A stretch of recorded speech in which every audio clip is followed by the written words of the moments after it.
Carlsen is alone, and the first game that I show you will tell you why. Now this, everybody, is round number 9 of Tata Steel Chess Masters, and I'm going to show you my top 3 games of the round. So we're going to start with the Lennart versus Giri game. We got timestamps over here, and yes, guys, I will also show you the Magnus Carlsen game after this. But everybody, Lennart is the number 2 chess player in the world. He's the only other player to be 2,800 apart from Magnus Carlsen. So this, for everyone, was the most important match of the whole round.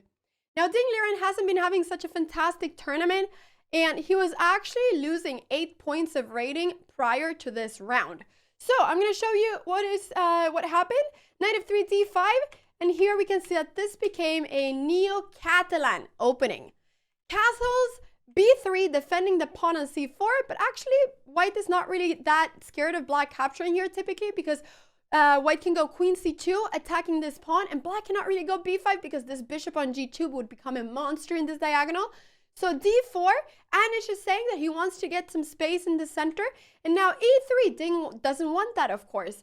c5, defending the pawn, and then knight e5, centralizing the knight. Queen c7, attacking this, and then f4, reinforcing the knight. Knight bd7, developing, and now knight d3. Ding did not want to exchange the knights, especially because this is one of his only central pieces, and he has a lot of pieces that are right now undeveloped. So he doesn't really want to break open the center. So e5, and now once again, he doesn't want to capture on e5. Instead, he goes knight a3, developing his knight, and a6. Anish is stopping Ding from going knight b5, which would be a fantastic square for the knight. And now bishop b2, developing the bishop, and bishop d6, defending a little bit extra here on e5. Now in this position, Ding actually went for this g4 move, which is actually really cool.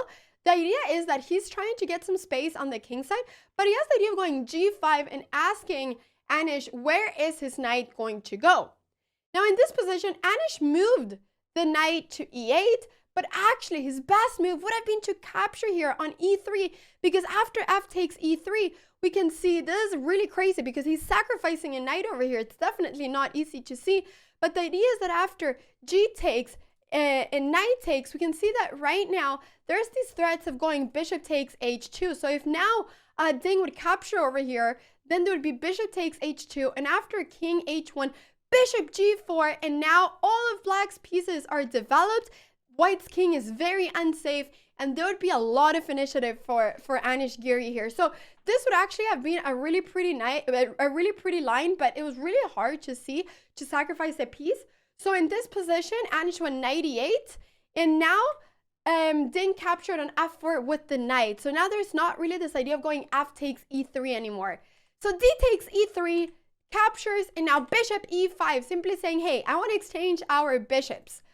Now here, queen c2 was played, knight d6, developing the knight, and here actually, Ding has a great position. I mean, all of his pieces are now developed. He has a fantastic knight on f4. He has a really good center. And this square is going to be a fantastic square for this knight over here. So this is actually fantastic for him right now. Rook e8 was played. And now knight b1. He's trying to reroute the knight to a better place. Now, I know that this move might look really strange to a lot of people because you first went knight a3 and then you're going back home. But the idea is simply that he wants to go knight c3 and knight d5, or he just simply wants to go somewhere else with the knight. But the knight on a3 is not doing much, so he's just putting his pieces in the best squares possible. Now here, Anish played a5, and now knight c3 could have been a fantastic idea, but instead, Ding played a4, simply stopping Anish from pushing a4 and gaining a lot of space on the queen side. Now, before we continue, bishop takes b2 and exchanges, I just really need to tell a little funny story, because actually Anish Giri, he actually used to play in the same team as my parents when I was a lot younger, like when I was 8 years old. And both of my parents are grandmasters. When I followed my parents to tournaments, I didn't do anything apart from, like, you know, drawing or watching movies whilst they were playing their games. But actually, Anish Giri, like, he used to, because he was only like 8 years older than me and he was playing the same team, as soon as like the games finished, he used to actually like kind of babysit me and take care of me back then, which is kind of funny to talk about. And the other day, I just need to tell you this. The other day, I read a diary that I had at home. And in that diary, I literally said, this is from 2010. So I put in that diary, everything that I put was, today I got a new friend. His name is Giri. And I just think that is kind of funny to think about. And actually, a few months ago, I met Anish and he told me, Anna, do you remember when we used to play when you were, a lot younger? And I was like, yes, I do. And he was like, Anna, you didn't talk that much back then. And I was like, no, I was pretty shy. But I just think that's kind of a funny story. So we'll get back to the game. Knight e5 and now knight c3. And in this position, Anish played bishop g4, and he's now slowly but surely getting his pieces out. He's regrouping them. He said this square is still really weak for him, but he's now able to get his bishop out. The rook is threatened, and the question is kind of where does the rook go? So rook d5 was played. This is a good square for the rook, but it's taking away this square for the knights. And now knight f5, threatening this pawn on e3. Now in this position, a fantastic idea was simply being to go knight b5. This knight is fantastic here because it cannot get kicked away with any pawn or anything. So knight b5 threatening the queen, and then queen f2 defending this pawn. But actually in this position, Ding Liren decided to sacrifice a pawn and go rook d2. And this move is, it's actually maybe a little tiny bit dubious. But the idea, and I'm saying that this is dubious not because I am better in any single way, but because the engine is telling me. I'm just trying to tell you guys what the engine is saying and explain the moves. Ding Liren is obviously an amazing chess player. So yeah, I always want to say that because there's always people in the comments saying, oh, Anna, but like you're a lot worse. But I know that, but I'm just trying to explain what the moves are. So rook d2. Now in this position, actually some of the best ideas here could have been to get something like queen b8, or you don't even have to capture here on e3. But it's just that now Ding Liren is basically going rook d5, and he's going back with the rook. So the question is, why did he not go rook d2 immediately? This is kind of like a waste of a tempo. And now this knight over here is really strong. Even knight h4 could be an idea. And sometimes, the rook is not fantastically placed here because there can be some forks. So, but in this position, Anish simply captured the pawn on e3. And now the idea of Ding was to be able to place a knight up on d5. So Ding does in this position have compensation for the pawn, but he doesn't have the same initiative as he had before he gave it up, because he was quite a lot better then with this idea of going knight b5. So knight takes d5, threatening the queen, and queen b8, and now h3, kicking away the bishop. But now actually there's this idea, which I'm not sure Ding saw, which is that Anish went bishop e6, and now Ding blundered. He blundered a full pawn with a beautiful tactic that Anish Giri did. He went knight f4 because he wanted to keep his knight. He didn't want to exchange it. But actually here, bishop takes c4 just drops a pawn. And this is actually really beautiful. Now in this position, actually the best continuation for Ding is to capture the bishop. Because after knight takes, yes, this is going to be quite bad in the sense that after knight takes d2, queen takes d2. We can look right now at the material. Ding has a bishop and a knight for a rook. But Anish has quite a lot of pawns. He has 3 pawns for that. So, Anish has a lot of pawns and he's definitely better material-wise in this position. So, Ding did not want to enter this, probably because he thought that this was going to be lost. So, in this position, he went rook f2 and just decided to keep the pieces the way they were. But actually here, after bishop a6, this is just a terrible position now for white, because Anish bishop is just so strong in this diagonal, and Anish is 2 full pawns up at this point. First, the one that Ding sacrificed, but then the one that he probably blundered.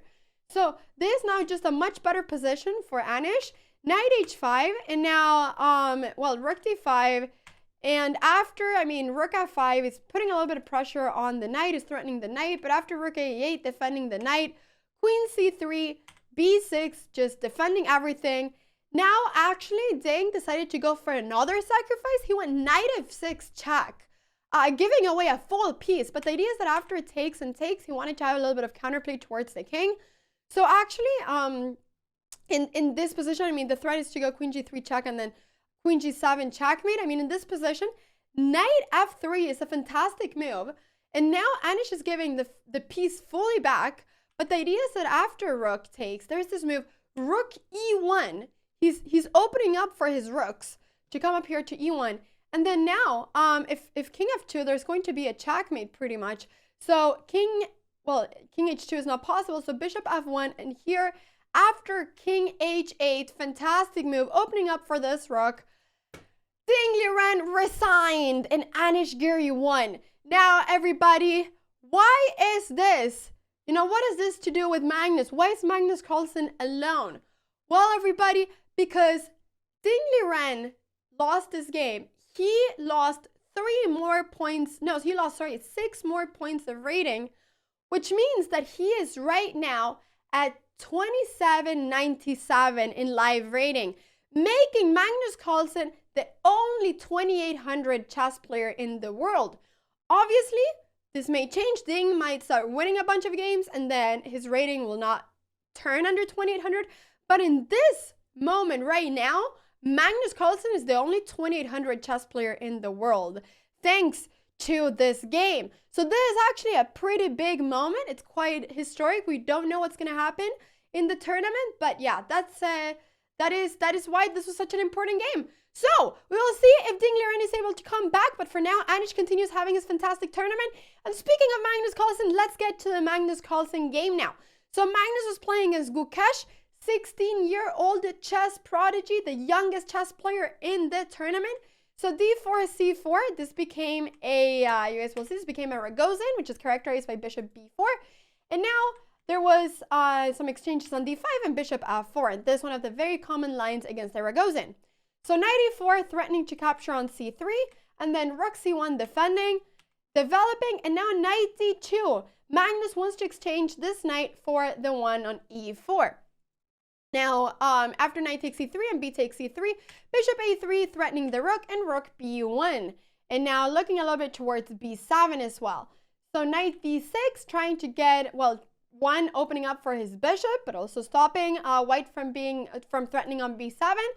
e3 and bishop f5 threatening the rook. And now, I mean, Magnus' rook is in a little bit of a sticky situation. And let me tell you that later on, his next rook would also become in a sticky situation. So I don't know what happened with Magnus' rooks, but rook b3 threatening the bishop. And now bishop g3, because he wants to be able to capture with his h-pawn if Gukesh would capture the bishop. So castles, knight f3, getting his pieces to the right spot, c5, captures, and bishop d3, exchanging bishops.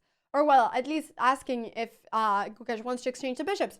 So Gukesh said no, he didn't want so, and then bishop e4. And now, I mean, Magnus does not really want to capture here because then this pawn would become absolutely fantastic on e4. So instead, castles was played, queen e7, and queen b1. Now he might be going knight d2 to put some extra pressure on this e4 bishop and force Gukesh to exchange here.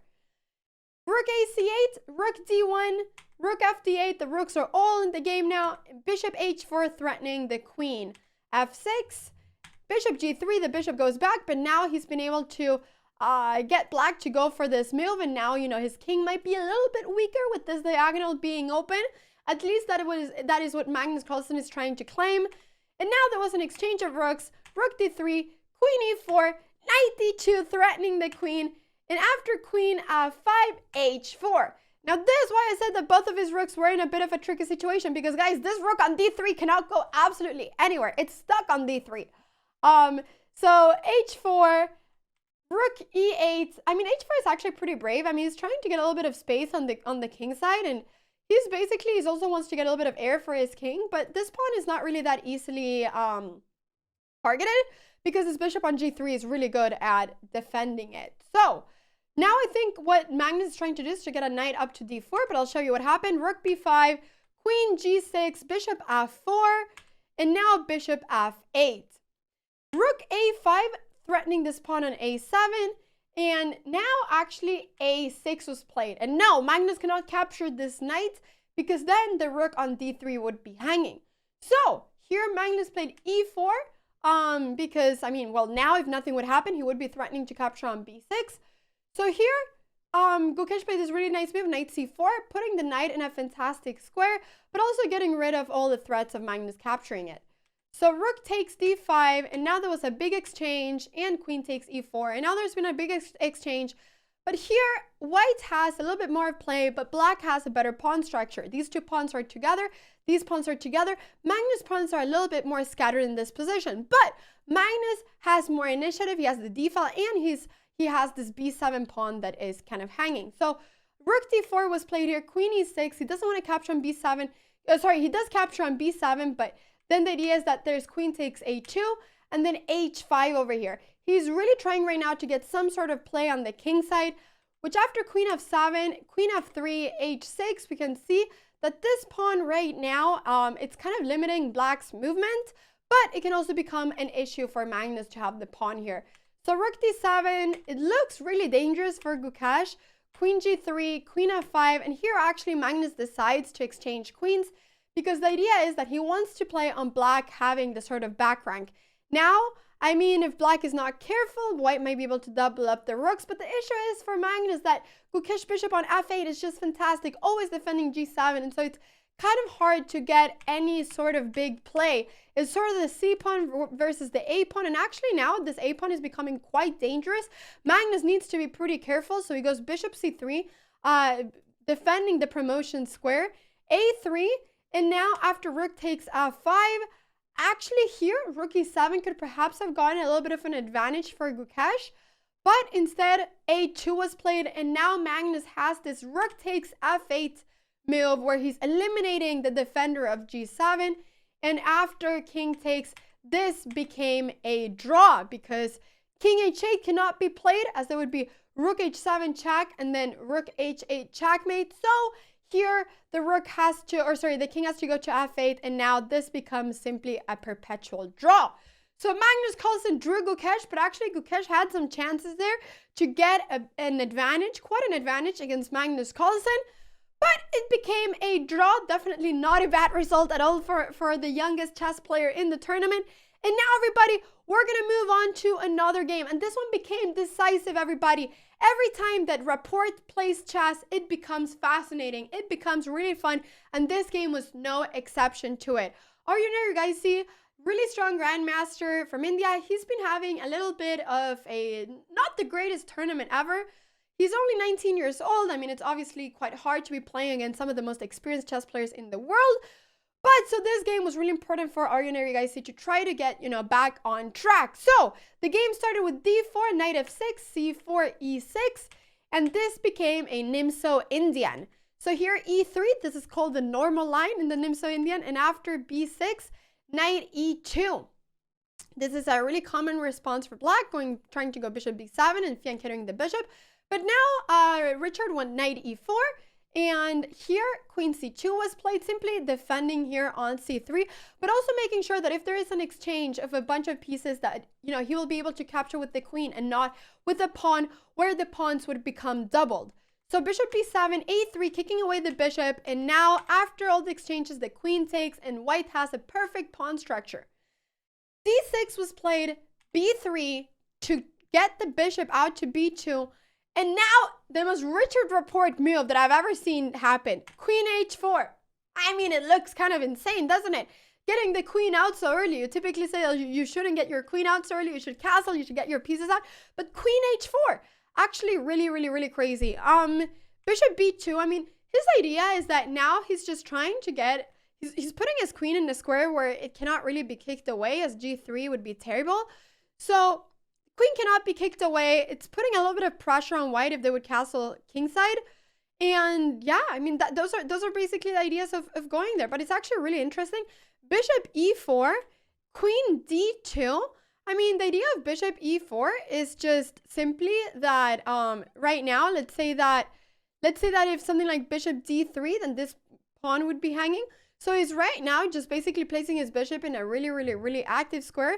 And it's kind of hard for white to get his pieces out. So queen d2, and now g5, full-on attack for Richard Rapport. He does not care.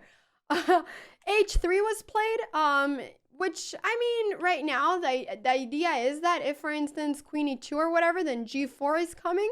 So h3, the idea is to kind of stop g4, but g4 can be played anyways, as pawn takes is not possible, as the rook is hanging. So long castles, and now rook g8, trying to open up for the g file. Queen e2, and now queen h5, Rook G1, getting the rook out of the way, and now knight D7, simply developing. I mean, Richard doesn't care because he's going to castle queenside, so no matter what he does over here on the king side, it doesn't matter for him. Queen E1, I mean, we can see now that the queen is just sort of trying to find a good square. There's also right now, there's the threats of going something like bishop F3, because after something like, maybe not right now, but sometimes there can be, because for instance, if the king would have castled, if this, and this, I mean, sometimes both the queen and this rook might be hanging. So there could be threats like that, which is why Arjun doesn't want to have his queen over there. And now Richard captured on H3, bishop E2, kicking away the queen goes to H6, and now there is a capture. So long castles was played. Richard does not want to give away the G file, so he's not capturing here. And now rook G4, F5, forcing the rook to move. And now Rapport is just better. Rapport is just better in this position. His bishop is better. His king is completely safe. And he's going to be in control of the G file. I find it fascinating how he's able to go from playing such, you know, creative moves in the opening to getting just a better position against the 2700. So H4, rook G2, and now H5 is trying to push, and F4 is, now Richard is trying to open up this diagonal over here, and this king is so unsafe. I mean, this bishop is stopping the king from ever moving out and from ever, like, pretty much defending itself. So this king is, like, super unsafe right now, and that's why this bishop on E4 is just so well placed. It's not giving the king any air to escape. So F3 trying to kick away the bishop, and now queen takes H5. This is just a free pawn, as Arjun cannot capture the bishop because the E2 bishop would then be hanging. So bishop F1, the bishop goes back to defend this rook, to attack the rook. And now there's just rook C2. Actually, I don't really know what happened here, why he played bishop F1, if it was just like a sort of resignation move or what it is. But guys, after rook C2, this is just losing a queen now for Arjun Erigaisi. And in this position, Arjun resigned. I mean, the only legal move is to go king B1. But then, I mean, he can choose if he wants to win the rook or if he wants to checkmate. He can choose. So Richard can go queen H2 now, and there's not really going to be any way of defending the bishop on B2, and this is going to become a checkmate. But he can also just go rook E2 check and win the queen. So actually, I'm really not sure what happened here, why bishop F1 was played, but it might have been as a sort of resignation move because he knows how lost he is. Richard Rapport is a pawn up in this position. He's completely dominating, and white just doesn't really have any moves. So I thought that was a beautiful game. Richard Rapport won in 26 moves, and he's also having a really good tournament.